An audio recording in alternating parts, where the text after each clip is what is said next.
Portions of this show are recorded. Strap in and be prepared. You just heard Baby J about 3 minutes give his entire A to Z on what was going on. I didn't interrupt you. I don't even like I got to everything, honestly. No, you didn't get to everything. Interesting guests. Kelly Graves, Mike Parker, Josh Pate, Melissa Lombardi, Yogi Roth, who said that Justin and I are smart. Sharp opinions. I think Dan Lanning sitting in his office going, you know what, fine, give us the toughest road to win the national championship. That's what it should be. I think that this team is going to go as far as Malik Murphy takes them. There's a lot to like about this offense if he's who we think he could be. And some smiles. Is this thing on? Is this thing working? No, that's why you got to do this. You got to go. Hello?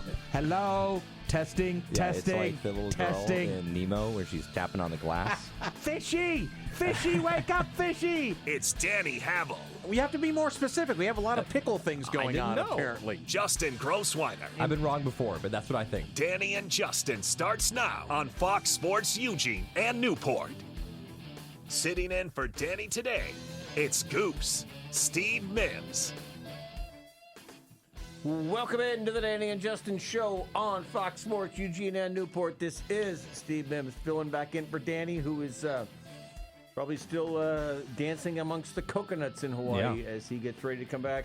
Justin, I was a late scratch for you yesterday. I apologize, but you and Woody, I thought, did an awesome job. But thanks for letting me come back despite my late scratch. It was fun having Woody on yesterday. Yeah. We have all our conversations off the air, so it was an opportunity for us to give the audience a sneak peek to what happens behind the scenes here at the Fox Sports Eugene and Newport studios. So, no, we had a lot of fun, and it's a fun week, really, honestly. It's just one of the weeks that you look forward to throughout the season, a lot going on. Just two big games, and, of course, Penn State we've been looking forward to for pretty much since it was scheduled. Yeah, absolutely. And we have a busy day today. We have a double guest day. Doesn't happen very often, but there's so much news going on. We have a double guest day. Next segment, we're going to have Kerry Eggers. Kerry's a longtime friend of mine, and he is a longtime Portland sports writer. He's written a new book called Scrolls of a Sports Scribe, which is kind of his greatest hits of best stories he's written. But he still is covering Oregon State for his website, kerryeggers.com. So he's going to come on and talk a little bit about Oregon State coming out of the Oregon game, kind of what's left there for them. And we'll talk about his book. And then we have Audrey Snyder on today. And Audrey is a Penn State beat writer, used to be at The Athletic, now kind of doing her own, kind of like Kerry, doing her own independent thing. And so she'll come on to talk Penn State. So, and we had her on last year during the Big Ten championship game against Penn State. She's awesome. So I'm super looking forward to having her back on. Yeah, no, it's great. And the great news for listeners is less of Justin and me today, more of really informed people. So this should be a good day for them. So thanks, everybody, for tuning in. Tomorrow, we'll be back. There's a chance. Can I tease it? Do we have maybe Yogi Ross going to be on tomorrow? We can tease Yogi. Okay. Well, I think Yogi Ross is going to be on with us tomorrow, so another reason to come back in. And then Friday is the grand return of Danny, who will be out. You will be out at Laurelwood. Correct. And I may try to come out there because we'll have big bets that day. And anytime I can get out of the office to be in the sun at Laurelwood and make some big bets, I'm happy to do it. Right. So. And, we can maybe go over the big bets at some point today. I didn't get a chance to do it yesterday. It's been going better for you than me. We're also going to have Steve Jones, by the way. I want to mention that for Friday. He's the voice of the Nittany Lions. Oh, nice. So he'll be with us. Wow. But going back to the big bets. Yeah, it wasn't good for me last week. Not good for you last week. I think it was only slightly better for me, though. And overall, you're doing better than me. I mean, you get to Friday and the picks go in and you feel really good about them. And then Miami of Ohio just gives up a 14-point lead. Or Baylor gives up a last-second field goal. Or Utah doesn't have the home field advantage that I thought they would have. Right. All sorts of things. There's a reason I don't bet in real life for money. In my younger days, I might have. If it had been legal and on my phone, I probably would have gotten in some trouble as a youngster because I probably would have. But there's a reason now as a financially, I don't want to say stable, a person whose finances are family depends on finances of us. I don't throw them out at things like that. So. I've always said that I never wanted to get into sports gambling, and the reason is because I think I'm too good at it. I think I know sports. Oh, yeah. That's the problem. I think I know sports, actually. So. Unfortunately, this proves us wrong. Exactly. There's been only one game that I ever, the only game I ever said, how do I drop money on this? And I didn't do it, but the only game I ever said, I know what's going to happen during this game was, do you remember when Tom Brady on the Buccaneers had that play on fourth down where he held up the four fingers because he thought it was third down, and it was fourth down? and they played the Bears next weekend. And I was like, there is no chance that they are going to lose to the Bears after this. And, of course, they smacked them. Yeah. So, bet at your own risk. So, Exactly. a little bit of news today, starting off with Oregon football. I saw some injury updates today from the folks who were out there, James Crepia and Zach Neal, friend of the program, and some others. Sounds like Justice Lowe will be back this week, the Oregon wide receiver who has missed the last 2 games, one of the more veteran wide receivers. It sounds like he will be back. And then Noah Whittington, who last time I said his name, referred to him as Noah Whittingham, because I always think that Kyle Whittingham is the only Whitting something in college football. Noah Whittington is expected to be back. And it sounds like that news came out yesterday, and it sounds like the thought was he probably could have played against Oregon State if it had been a real game that they needed. But since they had a comfortable one that Well, they also have 7 running backs. They do. And they're all pretty good, it turns out. Exactly. Yeah. So we'll see where it goes. Noah Whittington expected then to be back atop the depth chart. We've got Jaden Lamar right there. And then we've got, Mekhi Hughes, who's the Tulane transfer, Davidson, who's kind of the new Cyrus Habibi-Likio, who scores touchdowns every time. I think he's better than people keep saying that. I think he's better than that, honestly. Yeah, Cyrus Habibi-Likio, he was better after he left Oregon, but he would literally have games where he would go 5 carries for 3 yards and 3 touchdowns. Yeah. I mean, he basically only... It's a great fantasy day. 100%. He was like the Michael Tolbert of Oregon for a couple of years. But, I mean, I think that Jordan Davison, he's a freshman. I don't think he's going to have that as his ceiling. I think this guy's really good. And I love Cyrus Habibi-Likio. Me too. His greatest moment in Oregon might have been, remember he tackled the streaker, or he tackled some fan ran on the court. I do remember that. Or on the field, and he tackled him. That might have been his greatest moment there. But good dude. So anyway, according to Zach Neal, Dan Lanning says he expects Noah Whittington to be able to play versus Penn State. Says he probably could have played last week. And then he says Dan Lanning says that wide receiver Justice Lowe should be available for this weekend's game, but they will see as Saturday gets closer. So good news on the injury front there for Oregon. This has been a week. We talked about, we finally get to talk about this game, but both coaches have been pretty buttoned up.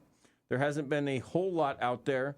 But there have been a couple kind of interesting little sound bites, and one of them came from Kenyon Sadiq. And Kenyon Sadiq yesterday was asked about the whiteout and Penn State scheduling the whiteout around the Oregon game, and here's what he said. I think Coach Lanning said it great today. It's a whiteout because it's Oregon. So, they know what's coming, and we know what's coming. So like I said, it's going out there and who executes the best. It's just about eliminating the crowd aspect and going in there and playing our game. It's a great point by him because we've seen, they want the whiteout to be there. First off, the whiteout has to be a night game. Doesn't make any sense. So that's why, like in recent years, Penn State fans have been angry when, like an Ohio State or a Michigan game has been the big noon kickoff at 9 o'clock because they're like, we can't have the whiteout game now. So now they get the night game, the whiteout. But again, they had a night game against Nevada, I think. That's not going to be the whiteout game. They are, and that sounds so, again, we talked last week how Dan Lanning just hits the right note every time he needs to. Right. And I'm guessing if they beat Penn State and we get an us versus them video on Monday, that what Kenyon Sadiq just talked about, we're going to see, the locker room where he comes out and says, hey, they only do this because we're MF and Oregon, and we're, that's kind of what it's going to be. No, and that's a great mentality to instill in your team is like, they're doing this because we're good. Yep. That's why they are doing this, because they're scared of us. Yeah, it was the whole Colorado thing last year, right? They're playing for clicks, we're playing for wins. Yeah. The Cinderella story ends now. That whole thing, you pump them up with that, and this week you tell them, hey, they're having the whiteout, and they're trying to use that to intimidate that, hey, it's going to be this atmosphere. There's a reason they don't have the whiteout for Rutgers. There's a reason they don't have the whiteout for Minnesota. They save it for us because they know that we're the prime time. We're the ones coming in there. Right. And so I think that'll be kind of the interesting. But I thought it was cool, again, that Sadiq said that. I'm sure, sometimes we don't kind of get inside all the time on that. But I thought that was a really interesting quote from Kenyon Sadiq about the fact that, hey, we are Oregon, and that's the reason that they're picking this. And that's a great motivational tool for Dan. Hey, if you guys were crummy, they wouldn't do this for you. But the reason that everybody's talking about this whiteout is because you guys are the team that basically they fear. Yeah, and I think you hit it right in the head with Dan Lanning. And that's the thing that there's no way that I don't think you can ever know this about a coach until they're actually there. Even if you hear about, they're good schematically. And that wasn't like the thing when Dan Lanning came in. It wasn't like, he's a big scheme guy. But it just was it's just been every single time he says something, it's always the right thing. It's unbelievable. Yep, I mean, absolutely. he just found a way to basically make sure that his team is motivated, and it is a perfect example this week. If I don't know if we're going to actually see that off of Ducks versus them, but it'd be cool if we did. Yeah. And it seems like they do give us access, especially if they win. If obviously, they win. I don't think we get a lot of them if they lose. Yeah, and well, there you're was a lot certainly of them not going to last have year. Dan Lanning saying, if you lose, you're not going to have Dan Lanning saying, hey, this is why they do it. It's because right. us. It's exactly. But I think it's a really exciting game, not just because it's exciting game for just the actual game itself, but we're going to learn a lot about this team. Yeah. I mean, we've really been questioning a lot of things coming in from this offseason into the season, and then we saw some things against lesser competition. But we're really going to know now, and that's super exciting because I think there's really, really high expectations for this team. Just listening to Kenyon Sadiq's interview a little bit more, I definitely get a sense from the team that they have everybody doubted us coming into the season mentality, which they absolutely should, because we did doubt them a little bit, 100%. And so they should absolutely use that as motivation. So I'm really interested to see just what happens this weekend, because it could totally change the narrative about this Oregon team in one way or the other. If they beat them and it's convincing, they're national championship contenders, and if they lose and it's a big loss, and all of a sudden they're frauds. But I'm just really excited. Hence the narrative of every college football podcast. Exactly. We just react right away. The other news that came out this week is I learned that Mo Bamba is not just a basketball player. No. It turns out that Mo Bamba is a rap song. I didn't know this. I kept seeing, again, the folks I follow, Zach Neal, friend of the program, James, saying, Mo Bamba is playing at practice this week. And I thought, did they set up like a Nerf hoop where Mo Bamba's down here playing some basketball? Because I had to find out that Mo Bamba is actually a rap song. It's actually a song that is played at Penn State games. So Dan Lanning acknowledged this week that they are going to play it and that. And then my question to you, and this might sound like a 54-year-old man asking a 30-year-old man, I listened to the lyrics. I don't think they're suitable for children, much less maybe the grandmas who are in the stands. There must be a censored version of that song that is played? Yes. So I believe what happens is it's one of those songs that I'm pretty sure you probably actually heard it before at a big game before or at a stadium, and you just didn't realize it, and they've just made it their thing. And I think it's mostly the chorus. So I'm sure there's either a version where the words have been bleeped out or they've been just slightly altered, where it's one of those songs where I think there weren't a whole lot of non-expletive words in the song. No, I understand. I mean, I totally get it. And so I think there's going to be some words that you're going to be surprised made it through. That we were like, oh, those weren't censored. Okay. But I think it's just one of those songs that I think there's been a recognition probably that it's big enough and there could be enough mainstream interest that they would tailor it to that. Like they're smart business people, they're not going to just have something that, I mean, they obviously are doing it, know, like, so I think you're just interested to see what they actually do. Right. And again, going back to these, Ducks for some, we saw last year when they played at Wisconsin and it was somewhat of a close game still. But Oregon was, we're going to do the jump around because they're doing the jump around. Oh, let's not forget though how people reacted in real time when that was happening. People were so embarrassed for them. They were like, what are you doing? It was a tied game, right? Yeah. I think it was 7-7. They're like, you can't do this. And then they ended up winning the game. And the play that turned the game was right after that. And again, talk about Dan Lanning always hitting the right note and, using that song as a, hey, it's time to go type of thing. Like, hit it right on the head. That was the big moment in that game. But during the moment, people were like, what are you doing, Oregon? Yeah. And then the Michigan one, they did the thing where they waved, after the third to the crowd. So they have thumbs down. The thumbs down, correct. So, again, I guarantee you the second that Mo Bamba comes on, they will all be dancing Mo Bamba. And I don't know if that's, if that's set like Oregon has, the Matt Kearney after the first and shout out the third, or if it just comes up randomly. Somebody told me they played it like the first play of the Michigan game last year in the whiteout. And then Michigan, even on the first play of the game, had to delay a game because they weren't ready. So they'll play it at some point. But the whole point, Dan Lanning's things is, hey, we're going to play these things so you hear them, and as soon as it comes to you, you're going to know it's coming. It'll play a couple times. We'll be, do everything we can to be prepared for that environment for sure. I don't love that song. Well, and Dan's 16 years younger than me. I didn't love that song either, but that seems like. And you said that was kind of right in your. That was a little bit more your right in my wheelhouse pocket. than mine. Yeah. That's not a song that I personally am like. It's not in my rotation or anything like that. But like I remember when it came out, and it's like for people my age when it came out. So I can understand why you, as someone that you said you're 16 years older than Dan Yes. Lanning. So that means you're 23 years older than me, or 24, because I know that Dan Lanning's only like 8 years older than me, which to me is crazy. It's crazy to think that he's only less than 10 years older than me. But yes, not in your pocket, more in my pocket. Definitely. And apparently will be in all of our pockets on Saturday because the Ducks are ready and we will see them dancing out there when we go. All right, that's about it for Justin and I today. We're just going to serve up some really intelligent people for the next 2 segments. Kerry Eggers coming up next. We are going to talk about Oregon State football and his new book, Scrolls of a Sports Scribe. Man, that's a tongue twister. Scrolls of a Sports Scribe. As he talks about 45 years as a sports writer in Portland, covering Blazers, Beavs, Ducks, and everything. So come on back with us after the break. We're going to have Kerry Eggers on. You are listening to Dustin and Janny. No, it's the Danny and Justin show on Fox Sports Eugene and Newport. Welcome back into the Danny and Justin show on Fox Sports Eugene and Newport. This is Steve Mims filling in for Danny, and I am thrilled to bring on a longtime friend. He is the dean of Portland sports media, and to me, I don't know whether to thank him or blame him, Justin, because his Northwest sports writing clinic in 1988 at St. Mary's Academy got me into sports writing, which for like 30 years was a great career, but they didn't teach me in that class that newspapers were going to die before I turned 50 and I'd have to do something else. So I don't know whether to thank you or to blame you, but I do appreciate you coming on the show. It is Kerry Eggers. Kerry, thanks for coming on. Thanks, Steve. Man, you're dating yourself, but you're even more dating me if I was the one putting on the clinic and you were the student. So that was a long time ago. And, yeah, I wish I'd had the foresight to know that the newspaper business was going to go in the tank like it did. I certainly would have been happy about that at all. Nobody saw it coming. But at least during your time, you got in about 15,000 stories, and you put it into a book. You've got a new book out. It's called, and it's a tongue twister, Scrolls of a Sports Scribe. But it's a new book that you've got coming out, and it's taken kind of all the stories you've written and put it into kind of, is it about 200 or 100 stories? You gave me a chance to look at a sneak peek of it. It's really good. How did you pick kind of the best of the stories you've written to put it in Volume 1 and Volume 2?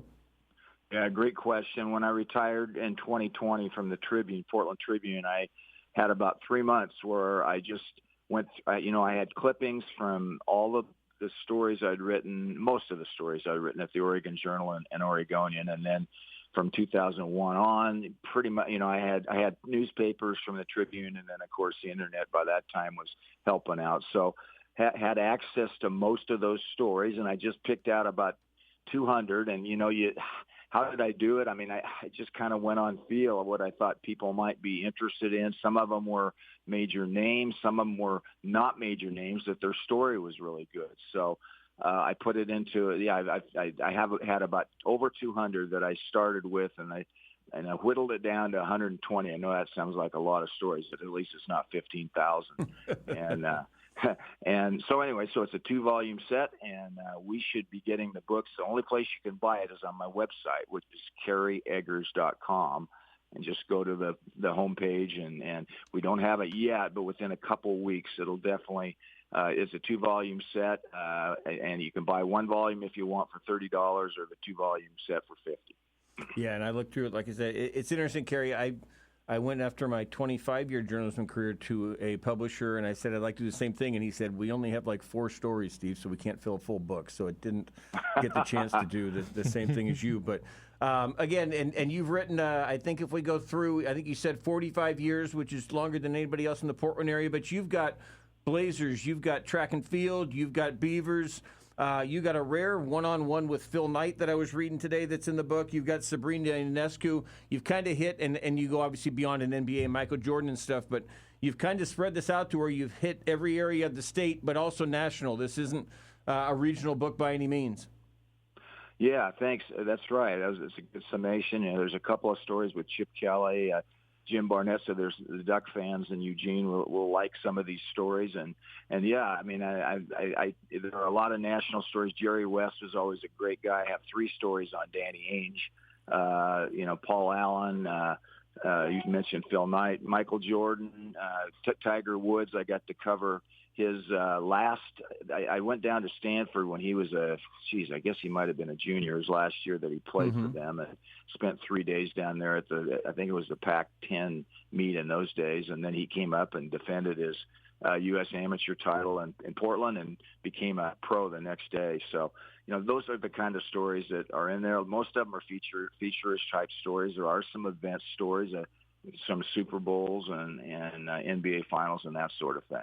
And you mentioned some of the human interest ones. I found two really nice. I thought the Chad Doing story was really good, talking about Chad, who's been a member of the Portland sports media, but kind of opened up to you about a gambling addiction he'd had and overcome. And then the Fred Quillen, which a lot of people down here will remember. Yes. He's a Central. He went to Central. My brother was Central Catholic, same class as him. And then Fred plays for the Ducks, and then had really an unfortunate ending to where he had some health issues and kind of had lived the high life as an NFL player and really had a hard time adjusting to the post life. You found a couple folks that maybe aren't going to have the name recognition of a Jordan and this and that, but we're able to tell some really good stories for people who pick it up and might think, I don't know who these guys are, but I got through reading those and thought, man, these might be two of the better excerpts from this whole thing. Yeah, thank you. That's exactly what I was trying for. Stuart Gassoyne is another one. I don't know if you looked at that one, but Stu was a really great receiver for Mouse Davis's. Let's see, I guess it would be a 1978 team. He caught 90-some passes. Little guy, fun guy, played a little bit in the CFL, then fell into a life where he was a businessman and had a daughter and wasn't quite so happy with his life. And at the end of it, he ended in himself. And a sad story, but again, kind of a compelling one. So that's what I was looking for, was some different type stories like that.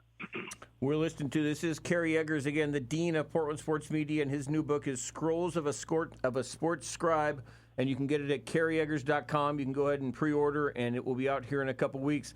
Kerry, you write this, and I feel like we're writing your career obit, but you're still working on kerryeggers.com. I know you were doing a lot of Oregon State, and I got a chance to watch him in person this week against Oregon. Your dad was the longtime SID at Oregon State. You've been around this program forever.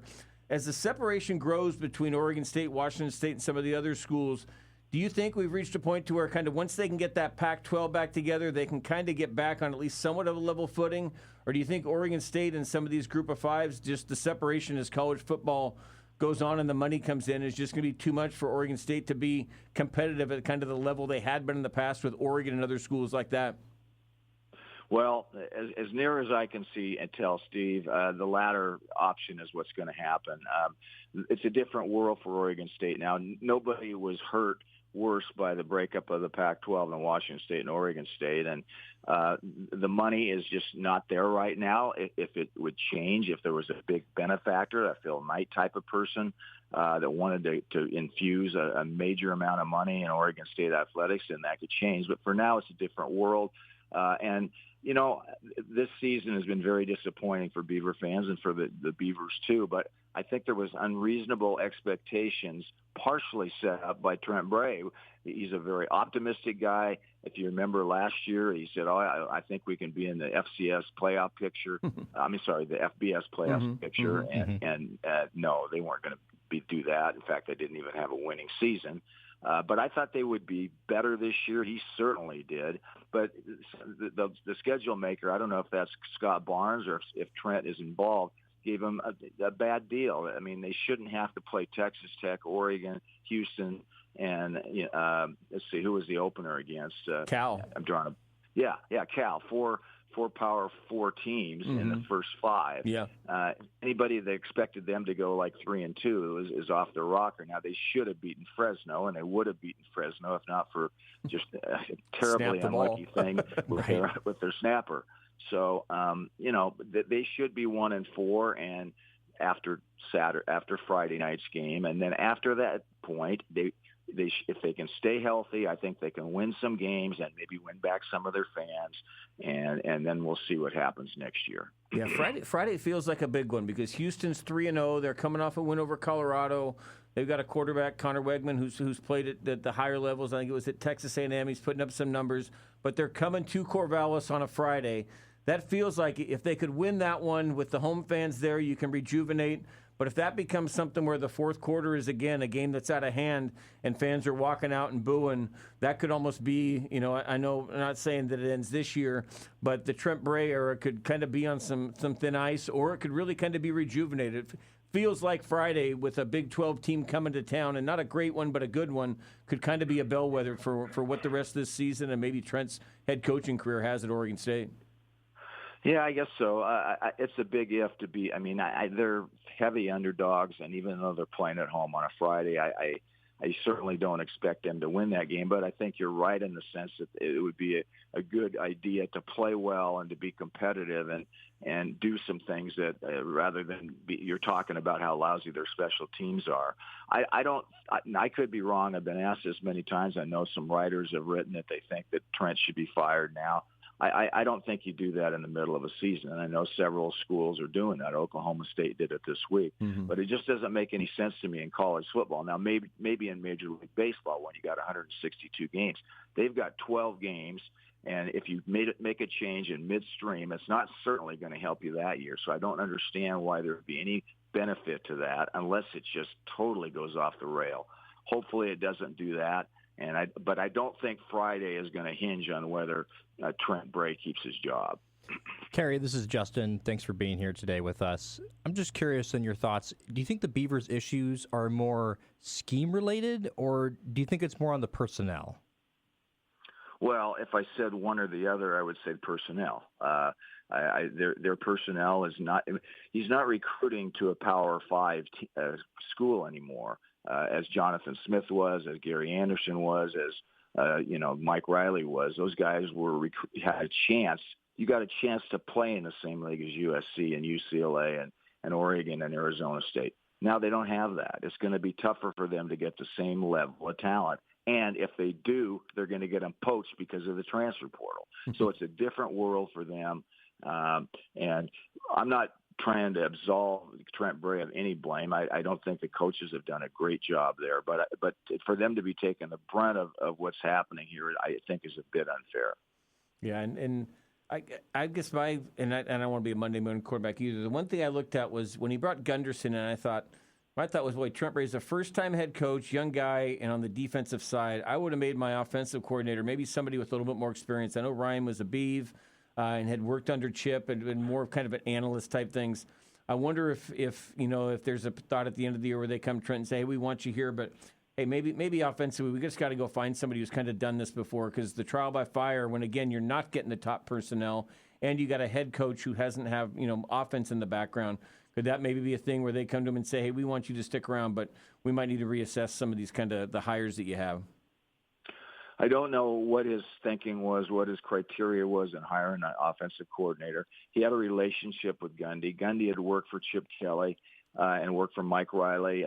It may have also been partially a financial decision. You've got this amount of money to work with. Trent, of course, is one of the most low-paid head coaches at his level. So they may have had a low, and they said, this is what your budget is for the coaches, and that might have been a part of it. So.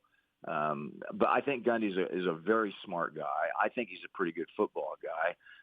It remains to be seen if he's competent enough to lead them to having a really good offense. But to me, their offense is less a problem than just some of the general stuff they've got going in their program right now. Yeah. Jumping away from football, obviously Oregon State baseball has been the flagship there. I'm interested. I look at the new Pac-12, and it's built more for football, basketball. It's not a great baseball conference. We saw this year that Mitch Canham, with an independent schedule, he was able to put together a pretty good schedule, got him to the College World Series. For folks at Oregon State, is there any concern that this, for baseball at least, that, hey, this conference might not have, you're going to have some schools that don't play baseball. Fresno State, San Diego State, Gonzaga play but haven't been great levels. Is there any concern from kind of Canham and that group about what this thing's going to be in terms of baseball? And would there even be a thought of, hey, well, let's keep the independent thing going if that's working for us and we're not going to get enough in the new Pac-12? Well, if there is not a concern, there should be, Steve. And in fact, I just talked to Mitch this morning. He doesn't want to really broach that subject, even privately. We've talked a little bit about it. I'll be very surprised if they are just in a Pac-12 Pac-12 with the other Pac-12 schools. In other words, you're right. I think only 5 of those schools have baseball programs, and not many of them are very good. So that is not going to be conducive to having a top level, a College World Series Omaha type of program. And I'm sure they have been working behind the scenes to try to develop a league in the West that will have, for instance, the Big West would have been pretty good. That would have been a nice conference for them to go in. They made overtures. The Big West basically turned them down a year ago, 2 years ago. So you try to poach a couple of those and start a new baseball league. As you guys know, like the wrestling program is in a Pac-12, but they're the only Pac-12 team. Or I'm sorry, they will be next year. They weren't this year.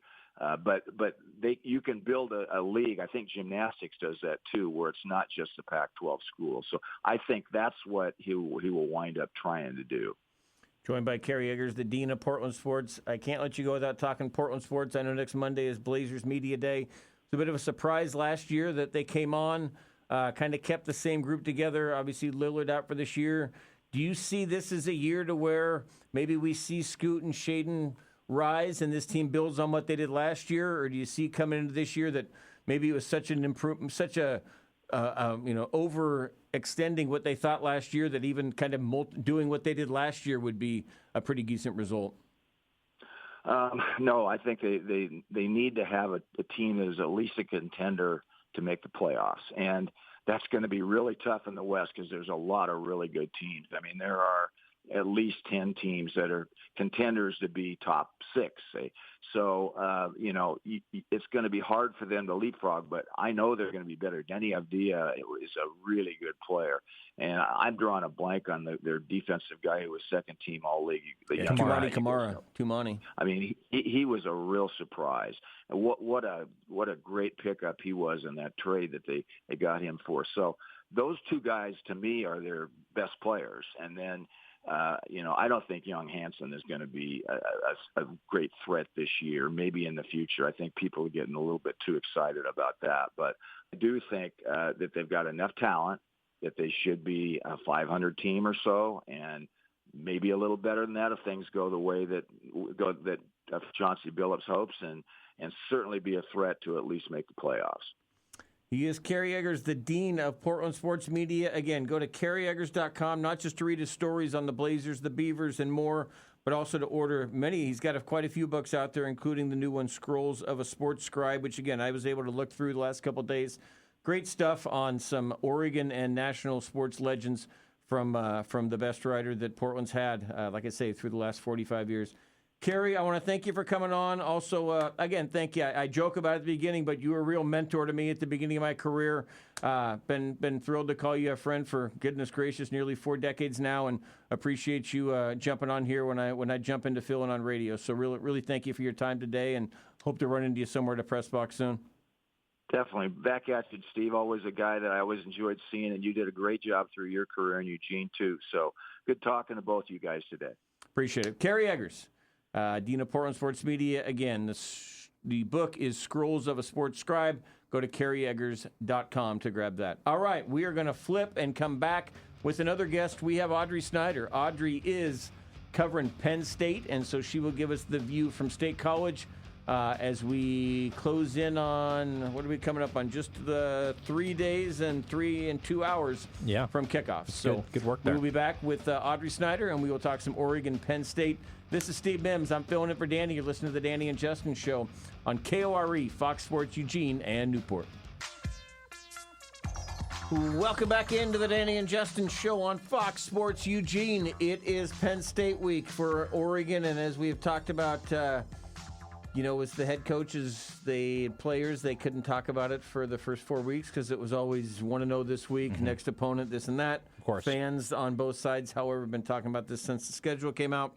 And now we get to all chat about it. And we have the foremost expert on Penn State football. It's Audrey Snyder. She is writing about Penn State at Inside the Lions, which is a Substack site. Audrey, I know this must be a crazy week for you in terms of people pulling you here and there to write stories and to do some interviews. So we really appreciate you taking a few minutes to join us out here in Eugene. How are you today? I'm good. I'm happy to be here. I am just leaving the practice field. Penn State is out there, and they got some Pacific Northwest weather going on. It is rainy here, not the best weather, but looks like we should be in the clear Saturday. So weather should not be a factor the way it looks now. But yeah, I'm drying out a little bit. And it's 72 and sunny out here in the Pacific Northwest. So maybe somebody should have called the Big Ten schedule makers and switched the year, because we'd have a good one out here. But you talk about that. Tell me, you've been to these whiteouts as Oregon fans. Oregon fans have been hearing all week it's a whiteout, and then, Dan Lanning made the line yesterday about it's a whiteout because Oregon's here, trying to kind of make the point that, hey, we're built for this, we can do it. What is the atmosphere like, as best you can explain it to people who haven't been there? What is the atmosphere like for a night whiteout game? For sure. It's crazy. It is a spectacle. This is Penn State's calling card. This is the marquee game. And the thing that's interesting about the whiteout is Penn State's been super protective of it, and that they want to, ideally do this game at night. You want it to be against your biggest opponent.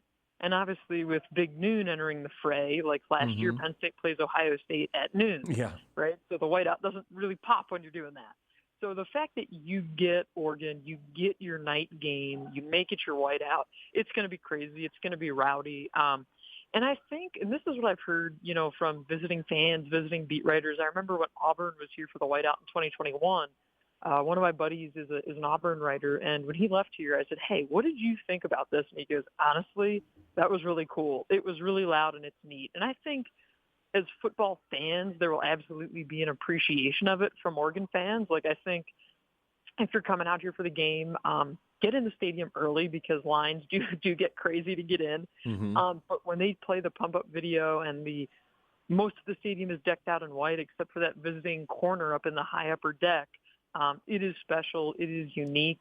And, man, this place gets loud. Like, I think this is, when you think of elite atmospheres in college football, and I've been a lot of places, covered a lot of games elsewhere, this is as loud as I've ever been in it. Yeah. Well, it'll be interesting for the fans who are going. Certainly a great experience, and even for those that watch it on TV, it'll be a good one. Tell me, so Oregon, we talked about, for all the build-up to it, it's been kind of a not real newsy week, at least here at Oregon. They mentioned, Noah Whittington, the running back, sounds like he'll play. Justice Lowe, the receiver, they said would play today.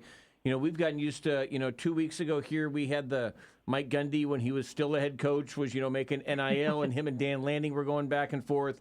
We've had some of those. There hasn't been any James Franklin, Dan Lanning back and forth. Like you say, it's been kind of quiet here. Has there been much news? Has there been any trash talk? What's been kind of the Penn State side coming into this game? No, you're right. It's been quiet here, too. We heard from James Franklin Monday. We'll hear from him again in about an hour after practice. He's not one to provide bulletin board material. It's very much, that we're just trying to go 1-0 each week, and our process is our process, and it's no different if we're playing Villanova or if we're playing Oregon. Well, obviously it is different, and we all know it's different, but the way Penn State attacks it, the way they approach it is very much the same. We had a chance to talk with Drew Aller this morning, and he just really much echoed his head coach, right? I mean, this is how you try to build your program to be like this, to say, hey, we're just focusing on the next thing, one thing at a time.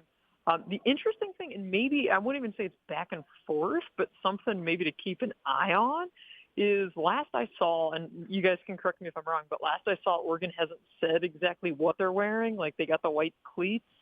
I think there could be, if they go with the all whites, you might get some people saying, oh, they're trying to crash the whiteout. That's actually not how it works. Like, Penn State wants to wear their home uniforms. They want to wear their blue uniforms because it pops more against the whiteout. They don't want to wear white. So I think that's kind of as close as we get to it. But I think, am I correct? And there's still no uniform announcement? I don't think so. Yeah, no, it's just I think that it's just video the cleats. with the cleats. You're right. The glow-in-the-dark cleats. Yeah. Right. Yeah. And you're great, though, Audrey, in the sense that we can't, as you know, anytime an Oregon game's going on, the uniforms have to be mentioned. It's like that has to be a part of it. And Oregon, we've seen this year, they did the shoe dog and this and that. And it would not be a surprise at all if Saturday at 2 o'clock or something came up like that was intended as a, hey, all right, we know what they're doing. We're going to counter that. You're right. Yeah, and I think that's really, to me, that very much would align with the Dan Lanning kind of vibes, right? Yeah, like, I absolutely. watch the videos that they push out, and I think if you're them, you probably go with your all whites and say, hey, look at us. We want to come and spoil the whiteout. But again, Penn State does not want to wear white, and they didn't even bother asking permission. It's like the home team wears their home uniforms and that kind of thing. But yeah, small layer to keep in mind ahead of Saturday. And I think this Penn State team, from the outside perspective at least, is super duper interesting. I mean, last year, James Franklin finally gets a couple really big wins, which I know has been a question for him. They get to the college football semifinal and lose by 3 points to Notre Dame, who obviously goes to the national championship game. A lot of returners coming into this season and very high expectations. Obviously, the competition has not necessarily been there so far for Penn State or really for Oregon. But what have the impressions been like early in this season about this team? Like, is it living up to the expectations of this is maybe the best team in the country? You know, the offense has been not the best so far, right? There's definitely been, I think, maybe some concerns raised for sure about the Penn State offense through these 3 games, because you look at it and they played Nevada, FIU, and Villanova, right? Like, it was the parade of cupcakes. These are games that they should have been blowing people out. And at the end of the day, they did. But if you just looked at the box score, you'd probably see, over 400 yards. They got the job done.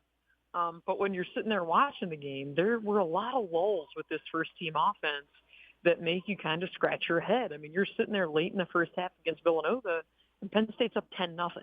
And you're like, okay, this is an FCS opponent. Like, this should not be the case. So that's where the questions are. I mean, the defense under Jim Knowles looks superb. Like, it looks as you'd hope it would look, as advertised. This is a really, really good, talented defense, super stacked defensive line.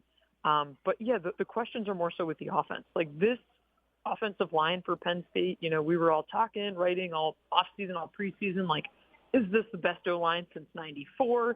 Took them a couple weeks to get rolling. They're rolling. But really, it's quarterback Drew Aller, and how does he look in these big moments? And in that Big Ten title game last year, he made some of the best throws of his career. We have not seen those moments so far through non-conference play, which is the part where you say, okay, like, is something going to change with him? Is he going to figure it out?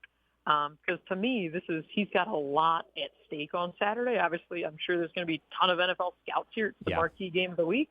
And this is somebody that needs to step up. Audrey Snyder, she is with InsideTheLions.substack.com. Go there. She just talked about the whiteout, but she has a story up earlier today, actually within the last hour, talking about why Penn State doesn't wear white for the whiteout. So folks who want more on that, go to InsideTheLions.substack.com. She also did a podcast with our friend Tyson Alger this week that you can catch up with on there. And boy, Audrey, you mentioned 94. You took me back when I was a 23-year-old kid who went down to the Rose Bowl and sat there and watched Kajana Carter run right at me on that first or second play of the game. So a good memory there. This feels like, I mean, you talk about Drew Aller, and it feels like a guy who there's always been this 5-star and the potential number 1 pick, and came back this year, but just kind of maybe missing that marquee win. James Franklin, we've talked about, has, I know Oregon's number 6, not top number 5, but it's been a lack of top 5 wins. It feels like, a win this week for Drew Aller, James Franklin, could almost be legacy-making situations for both of those. Am I reading that right? Or from the outside, if you're that close, could this, and I know, the playoffs are still to come, and they had a great run last year, but a regular season win like this at home, could that be the kind of legacy-making things that Franklin and Aller kind of need on their resume right now to get these fans to really appreciate what they've done? Absolutely. They need a win like this. I mean, and really the game of semantics isn't doing James Franklin any favors here, because you look at the AP poll this week, and of course with Oregon dropping to 6, you're like, man, even if Penn State wins, the guy can't get a top 5 win.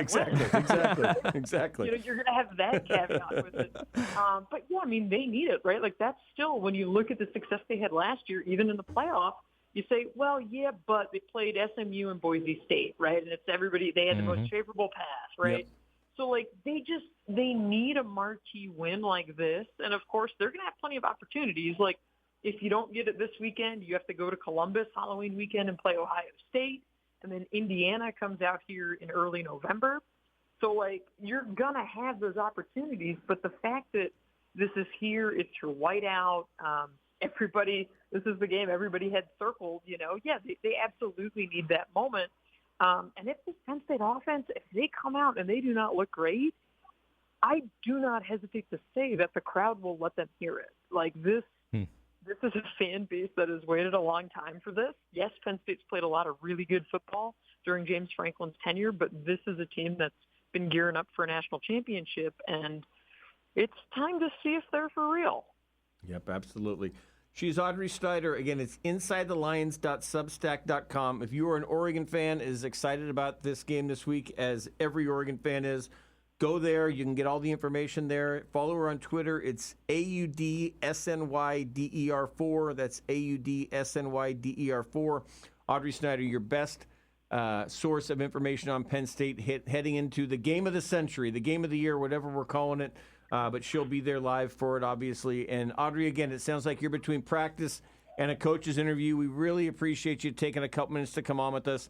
Thank you so much. We really appreciate it. And enjoy Saturday. It sounds like it should be a great atmosphere out there in State College. Absolutely, guys. Appreciate you having me. It's going to be a fun one, and I can't wait to see what Oregon wears. Right? Like, Yes. I can't wait to see that. Yeah, now you got me wanting to go follow that Oregon equipment Twitter page a little bit closer, because I'm curious, like you say, if they don't the longer they wait to put out something, which is very unlike Oregon, they normally do it early in the week, the longer they wait to put it out, I'm with you. They might be pulling something to kind of maybe contrast with the whiteout. That's what I'm thinking. All right. She's Audrey Snyder. Thanks again for coming on. We really appreciate it. You got it. Take care. All right, Audrey Snyder, InsideTheLions.substack.com. That's really interesting, Justin. I hadn't thought about. I'm not going to lie. I get bored at times with the Oregon uniform stuff, and every time something comes on, everybody on Twitter, oh, this pops, this is that. I just sometimes kind of tune it out. I had seen the cleats thing. I didn't realize, and unless I'm wrong, because I don't again follow it that closely, if they haven't put out the uniform yet, maybe she's right. Maybe they're looking to come in there in white. And again, we talked about the Mo Bamba thing. Hey, we're going to come in white on your whiteout. We're going to sing your song. That's Dan Lanning. We're not going to back down from anything. It would be interesting to see if maybe she's onto something there. It's your favorite saying. He's doubling down. He is doubling down. There you go. Double down. Absolutely. Absolutely. So they're doubling down on the white. Yeah, that would be something. So interesting to see. And a great point by Audrey there. And by the way, again, that was great stuff from her. I thought really kind of behind the curtain of what they're doing there.